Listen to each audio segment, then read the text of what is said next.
हिमाचल प्रदेश में कल से सियासत गरमाई हुई है। आज सुबह से राज्य में हलचल जारी है। वहीं आरोप प्रत्यारोप का दौर भी लगातार देखने को मिल रहा है। इस बीच हिमाचल में गरमाई संकट को लेकर बीजेपी नेताओं ने क्या कुछ कहा है, आप भी सुनिए। हिमाचल प्रदेश में बड़े बड़े वायदे करके और झूठे झूठे वायदे करके कांग्रेस की सरकार बनी और सरकार बनने के बाद वो वायदे पूरे नहीं हुए। जब कांग्रेस के अपने विधायक क्षेत्र में जाते थे तो जनता सवाल पूछती थी, 1500 रुपये महीना हर महिला को मिलना था, हर महीने मिलना था, नहीं मिला, जवाब दो। विधायक के पास जवाब नहीं था। वो पूछते थे, आपने कहा था 2 रुपए किलो गोबर खरीदेंगे, 100 रुपये लीटर दूध खरीदेंगे, नहीं खरीदा, जवाब दो, जवाब नहीं था। उन्होंने कहा था कि आपने 5 लाख युवाओं को सरकारी नौकरी देनी थी, उन्होंने जवाब नहीं दिया, कोई काम नहीं किया। कांग्रेस के अपने विधायकों को इतनी मुश्किल 1 साल के अंदर हो गई कि बड़े और झूठे वायदे करके जब आप सरकार बनाते हो तो जनता को सामना करना बहुत मुश्किल हो जाता है। देखिए, राज्यपाल जी को हम मिले हैं डेलीगेशन के रूप में और हमने अपनी बात वहां पर कही है। जो घटनाक्रम घटित हुआ है उसके संदर्भ में जानकारी दी है। इसके अतिरिक्त कोई अलग से कोई बात करने का कोई सवाल पैदा नहीं होता। हम तो सिर्फ एक ही बात कह रहे हैं कि जब बजट सत्र के दौरान कट मोशन पर वोटिंग होती है, हमने कहा वॉइस वोट के साथ साथ वहां पर डिवीजन भी हम जब मांग रहे हैं तो उसमें हमको अनुमति दी जाए, लेकिन वो नहीं दे रहे। 2 बार हाउस उन्हें एडजॉर्न कर दिया। ये सचमुच में बहुत दुर्भाग्यपूर्ण है। और जिस तरह से मार्शल के माध्यम से हमारे विधायकों के साथ मिसबिहेव हुआ है उसके बारे में हमने जानकारी दी। और आज हमको आशंका ये लग रही है कि वो भाजपा के विधायकों को सस्पेंड कर सकते हैं हाउस में। कांग्रेस के उन विधायकों को जिन विधायकों ने भाजपा के कैंडिडेट के लिए राज्यसभा के लिए अपना वोट दिया है, उनको नोटिस जारी कर दिया है और नोटिस जारी करके उनको भी सस्पेंड करने की दिशा में कदम ले सकते हैं। तो ऐसे में जो नियम है, जो कानून है, वो सारी उसके मुताबिक सारी चीजें होनी चाहिए, यही हमने आग्रह किया है। देखो, मैंने उनकी प्रेस कॉन्फ्रेंस सुनी है और उनकी प्रेस कॉन्फ्रेंस में जो उन्होंने अपने बोला है वो बिल्कुल ठीक बोला है और मैं उससे 100% एग्री हूँ। और मैं वो उनके पुत्र हैं श्री वीरभद्र सिंह जी के और यूथ आइकॉन है हिमाचल के। वो जो भी जिस तरह से उन्होंने नरेट की अपनी प्रेस कॉन्फ्रेंस, कैसे उनकी बेइज्जती की गई, कैसे उनके फादर की बेइज्जती की गई, तो और क्या करते, क्या चाह रहा था उनके पास। और ये जो भी किया है नैतिक आधार पे किया और बिल्कुल ठीक किया। आप कह रहे हैं हिमाचल में आपके हिमाचल प्रदेश में बड़े बड़े वायदे करके ग्राफिक्स के जरिए समझते हैं कि हिमाचल प्रदेश में दलीय स्थिति क्या है। कुल वर्तमान सीटें 68 हैं। बहुमत के लिए 35 सीटें चाहिए। कांग्रेस की स्थिति यहां पर 40 के साथ बनी हुई है, बीजेपी के 25 के साथ और अन्य 3 के साथ यहां पर बने हुए हैं। आपको बता दें कि अल्पमत में हिमाचल प्रदेश की सरकार चल रही है। ग्राफिक्स के जरिए हमने ये सारी बातें आपको समझाने की कोशिश की।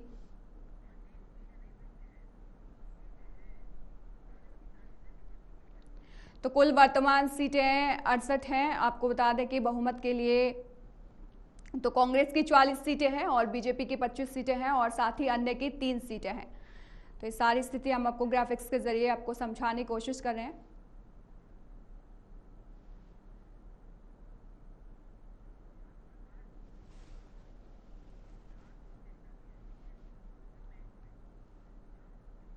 वहीं अधिक जानकारी के लिए हमारे साथ ज्ञान प्रकाश, जो कि संविधान विशेषज्ञ हैं, उनसे बातचीत करने की कोशिश करके हम सारी चर्चा को जानने की कोशिश करेंगे कि पूरा मामला क्या है। ज्ञान प्रकाश जी, अब हमें समझाइए, जो सरकार कल तक पूर्ण बहुमत के साथ हिमाचल प्रदेश में बनी हुई थी, लेकिन राज्यसभा चुनाव होते ही पूरा पासा पलट गया। देखिए, ऐसा है कि राज्यसभा में जो क्रॉस वोटिंग हुई है उससे तो यही संभवतः लगता है कि अब ये जो कांग्रेस की सरकार है वो वहां पे सत्ता में रहने के लायक नहीं है, क्योंकि वो अपना जो फ्लोर पे जो उनकी बहुमत होना है वो खो चुकी है।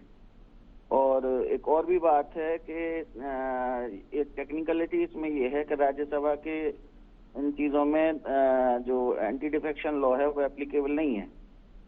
तो ये आगे हिमाचल सरकार क्या करती है, उनका स्पीकर क्या करता है, ये थोड़ा सा देखने की चीज है। ज्ञान प्रकाश जी, राजनीति में ऐसी तस्वीरें सामने देखने को मिले, अगर हम इतिहास को भी पलट के देखें तो वहां पर भी यहाँ पर तस्वीरें मिलती हैं। तो क्या कुछ कहेंगे आप, सुक्खू सरकार कैसे इस बात की काट निकाल पाएगी?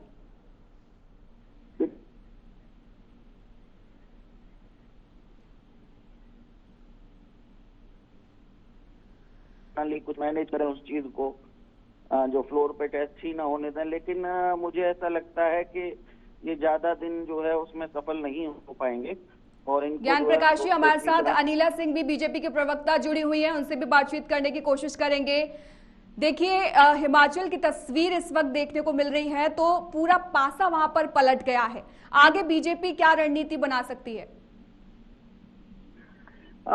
मेरी सबको राम राम। और देखिए, रणनीति बनाने की आवश्यकता तो इस वक्त कांग्रेस को है, जो उनके नेता नफरत की दुकान, मोहब्बत की दुकान लगाते हुए यात्रा कर रहे हैं।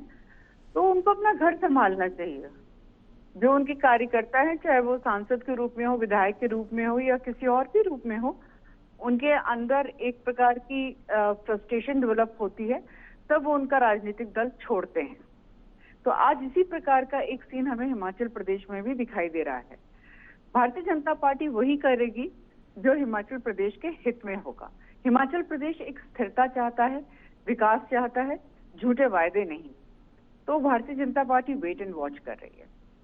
अनिला जी, कांग्रेस की तरफ से आरोप लगाया गया बीजेपी पर कि जो बीजेपी ने किया है हिमाचल प्रदेश में वो किसी भी स्थिति में स्वीकार्य नहीं है। राजनीति में इस तरह की तस्वीरें आना विचलित करने वाली हैं। जब ये फैसला आया, नतीजे सामने आए और पता चला कि हिमाचल प्रदेश का पूरा पासा ही पलट चुका है, तब कांग्रेस की तरफ से ऐसे कई बयानबाजी सामने आई। उसके बारे में क्या कहेंगे आप? उनकी बयानबाजी से हमको कोई फर्क नहीं पड़ता। जिनके दामन दाग से भरे हुए हैं वो हमें बता रहे हैं कि हम कातिल हैं, है ना। आप अपना घर देखिए, आपसे अपना घर संभल नहीं रहा है, दूसरे के ऊपर आप आरोप लगा रहे हैं। तो इनको अपने कांग्रेस पे ये कार्य करने की आवश्यकता है। भारत तो जुड़ा हुआ है, ठीक है, तो अपनी कांग्रेस को जोड़कर रखें तो बेहतर होगा।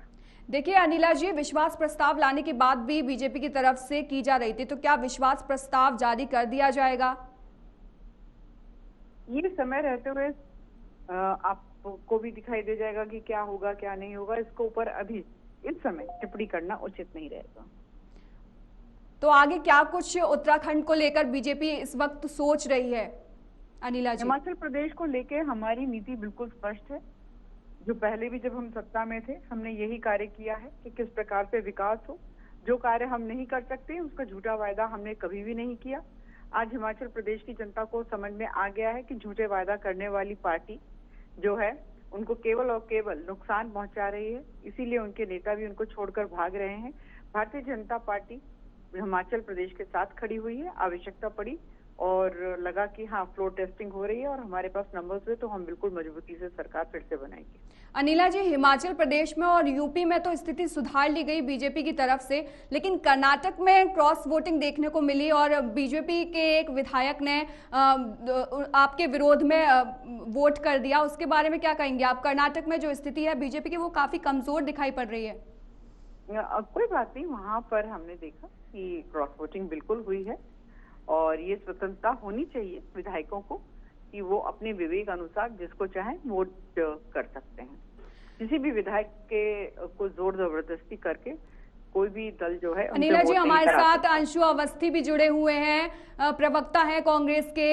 अंशु जी, पूरा का पूरा पासा पलट गया है हिमाचल प्रदेश में, क्या कहेंगे आप? जिन लोगों ने भी क्रॉस वोटिंग की है पार्टी समीक्षा कर रही है, उन पर कार्रवाई होगी और सख्त कार्रवाई होगी, क्योंकि कांग्रेस पार्टी इस समय राहुल गांधी जी के नेतृत्व में जनता के मुद्दों पर लड़ाई लड़ रही है। हम पूरे देश में भारत जोड़ो न्याय यात्रा निकालकर लोगों को एक मोहब्बत और भाईचारे का संदेश दे रहे हैं, क्योंकि बीजेपी लगातार लोगों के बीच में जो आपसी समरसता है उसे समाप्त कर रही है। तो हम कार्रवाई करेंगे। जिन विधायकों ने भी क्रॉस वोटिंग की है उसकी समीक्षा हो रही है, उन पर सख्त कार्रवाई होगी। अंशु जी, इतनी बड़ी संख्या में क्रॉस वोटिंग हुई है हिमाचल प्रदेश में, क्या लगता है आपको कि जो विधायकों ने पाला बदला है वो कहीं ना कहीं कांग्रेस से नाराज चल रहे थे? उनको ये दिखाई दे गया था कि कांग्रेस में अब उनके लिए कुछ बचा नहीं है।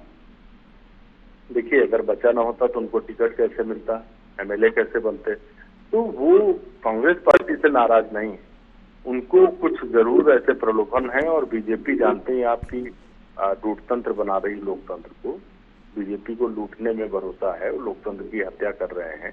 और ये जिन भी विधायकों ने क्रॉस वोटिंग की, उन्होंने जनता के जनादेश का अपमान किया, क्योंकि जनता का जनादेश राहुल गांधी जी के नेतृत्व को था, मल्लिकार्जुन खड़गे जी के नेतृत्व को था, और वहाँ मुख्यमंत्री श्री सुखविंदर सिंह सुक्खू जी अच्छा काम कर रहे हैं।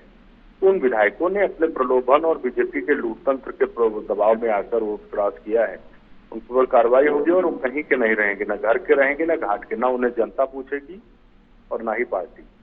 अंशु जी, हमारे साथ लगातार ज्ञान प्रकाश जी भी जुड़े हुए हैं फोन लाइन पर, संविधान विशेषज्ञ हैं। ज्ञान प्रकाश जी, आप किस तरीके से देख रहे हैं आप पूरी स्थिति को? देखिए, ये जो है अब ये तो सेटल्ड लॉ है कि जो भी बहुमत तय होगा वो फ्लोर पे ही होगा असेंबली के। अब असेंबली में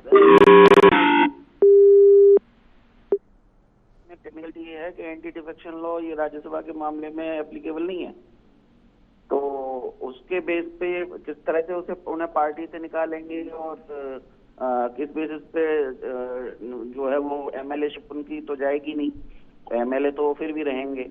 तो मुख्य चीज तो ये है कि एमएलए-शिप अगर उनकी रहे। ज्ञान प्रकाश जी, क्या जो विधायक निलंबित हुए हैं वो क्या वोट कर पाएंगे? क्या कहेंगे आप इस बारे में? ज्ञान प्रकाश जी। हेलो जी जी, ऐसा है, वो स्पीकर जो है उनको डिस्क्वालीफाई अगर करेंगे तो वो चैलेंज हो सकता है, क्योंकि एंटी डिफेक्शन ये केस नहीं हो सकती। ज्ञान प्रकाश जी, आपको मेरी आवाज आ रही है? जी जी जी जी, बोलिए। मैंने कहा राज्यसभा के मामले में एंटी डिफेक्शन लॉ जो है वो एप्लीकेबल नहीं है, तो इस वजह से स्पीकर ये क्रॉस वोटिंग के बेस पे उनको क्या कहते हैं एमएलए-शिप से डिस्क्वालीफाई नहीं कर पाएंगे। ज्ञान प्रकाश जी, ये सुक्खू सरकार है वो संकट में दिखाई पड़ रही है, क्या लगता है आपको सरकार गिर सकती है?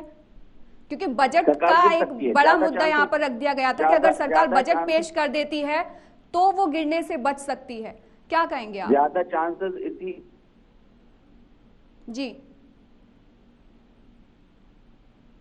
जी बोलिए ज्ञान प्रकाश जी। ज्ञान प्रकाश जी, चलिए ज्ञान प्रकाश जी, आपका धन्यवाद हमसे जुड़ने के लिए।